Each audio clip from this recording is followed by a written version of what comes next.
السلام عليكم ورحمة الله وبركاته. كيفكم؟ إن شاء الله بخير، إن شاء الله تكونوا على طول بخير وصحة وعافية دايما. برحب كل متابعيني على قناة قطايب الشام ويسعد كل أوقاتكم.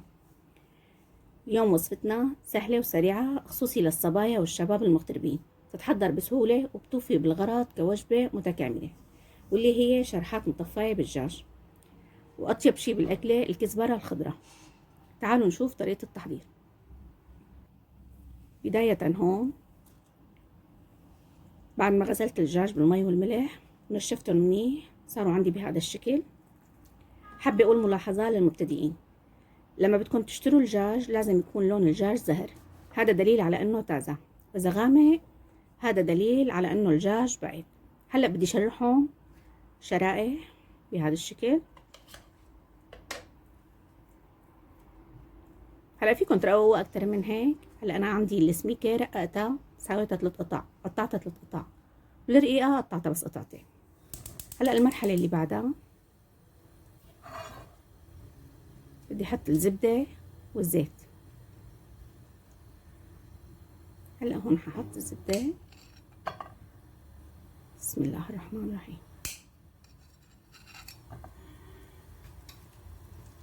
لازم ينحط مع الزبدة زيت، لأنه إذا ضلت الزبدة لحالها معروف إنه بتحترق. لازم نضيف لها الزيت النباتي. هلا بدي نزل الدجاج اللي شرحته.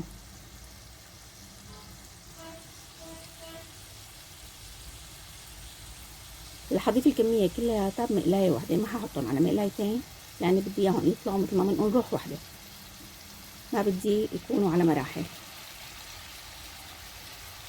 واكيد انتم مثل ما بتحبوا حسب الكمية اللي انتم حاضرينها.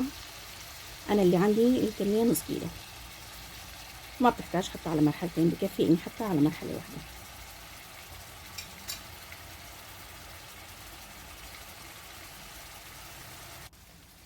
هلا بدي اضيف الملح، وزعهم على كل القطع.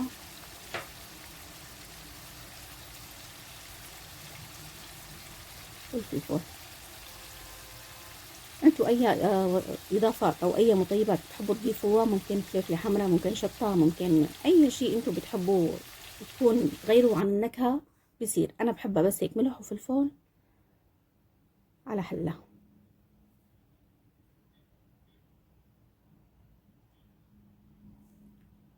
هلا النار هون خليتها وسط، لا بدي اياها قويه كتير ولا بدي اياها نايصه. هلا جينا هون للمرحله اللي بحبها كتير. بدي عندي على البلكون كزبره مثل ما شايفين زاراتهم بالاحواض، احواض الزريعه. رح اقطعهم، رح اقصهم بالمقص. هذا المقص خصوصي للطبخ، للمطبخ اكيد ما بقص فيه شيء تاني، حصرا للمطبخ. هذا مقص المطبخ. شايفين شعور كتير كتير حلو، والريحة بتاخد العين. هاي الكزبرة وكمان هيك فول مشان يكون الجو حلو اكتر. شايفين شو حلوين.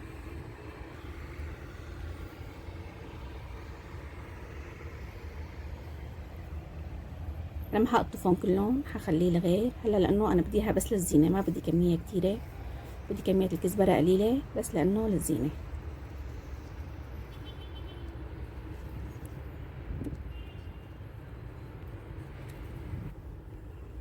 سبحان الله على هالريحة وعلى هالشكل شو حلو.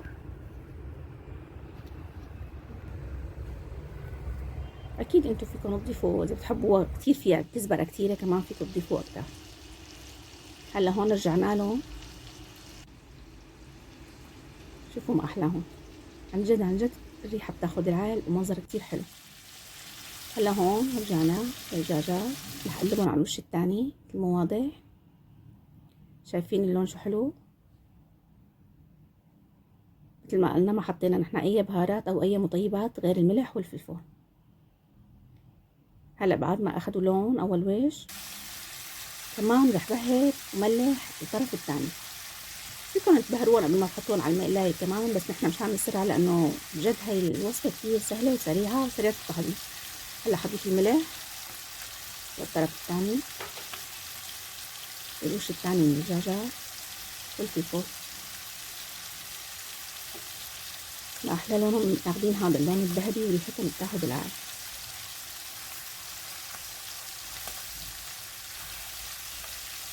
هلا لبين ما يستووا بدنا نحضر الصوص اللي بدنا نطفي الدجاج فيه. هلا بكسرولة صغيرة رح احط الزبدة، مثل ما قلنا الزبدة لحالها تحترق، بدنا نضيف لها زيت خفيف، زيت نباتي.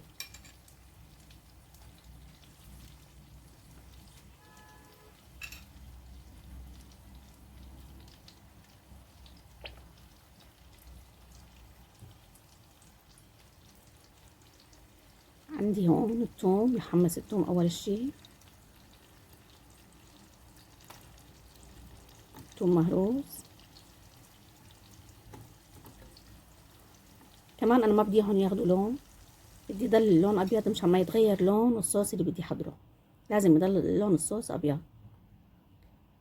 حمصهم منيح، الريحة بتاخد العقل.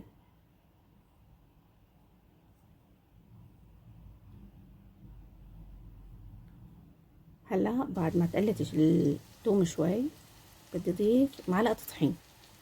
معلقة طحين كافية وبتوفي بالغرض، ما بدنا اكتر من هيك ابدا، بس نحن الطحين ضفناه مشان نسمك الصوص، ما يطلع الصوص خفيف. هلا لحمصها منيح مشان تعطي طعمه طيبة. هلا فيكم تضيفوها فورا فوق الدجاج بيمشي الحال، بس انا لما لا بحب حمصها، انا بلاقيها لما تتحمص تطلع اطيب، لما يتحمص الطحين بيطلع اطيب. هلا رح اضيف المي، انا لقيت الميات كتار فيكم تقللوا، انا حاطه كاسه ونص، فيكم تحطوا كاسه بكفي. الكميه مثل ما شفتوا مالها كتيره كميه الدجاج. هلا الليمون رح استنى الصوص ليتماسك منيح ويغلي.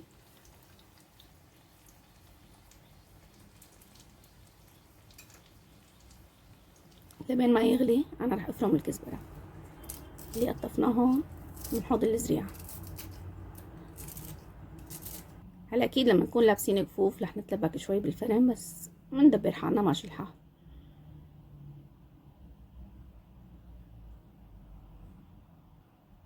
وكونها الوحده ببيتها اكيد ما بيلزمنا الكفوف، بس هيك احسن لانه منغسل بدال المره 20 مره بالاحوال العاديه طبعا. هلا هون هدول الكميه طلعوا عندي. هلا هون بنرجع للصوص، شايفين ما احلاه هون، ماسك وغلى منيح منيح، وريحة طعمة الطحين والريحة بتغوب على القلب، عن جد طيبة بتشهي القلب. حط فيه تحتهم. شوفوا عندي الدجاج شلون صار، الوش الثاني كمان استوى واخد هذا اللون الذهبي. هلا بدي نزل الصوص اللي حطيته، لازم يستوي قلب الدجاج هذا الصوص مشان حتى يسوي قلب الدجاج منيح منيح، حتى ما يكون ناشف، حتى ما يطلع ناشف. هلا اسمها هي شرحات مطفاية، هيك طفيناها بالليمون والثوم. هلا الكزبرة، شوفوا الالوان والريحة خطيرة. اعذروني على صوتي، عندي سهلة ناشفة.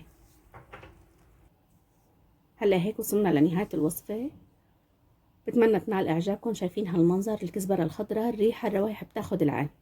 بتمنى تنال اعجابكم، واذا عجبتكم لا تنسوني من صالح دعائكم واللايك والشير والاشتراك بالقناة وتفعيل زر الجرس ليصلكم كل جديد. دمتم بامان الله، والسلام عليكم.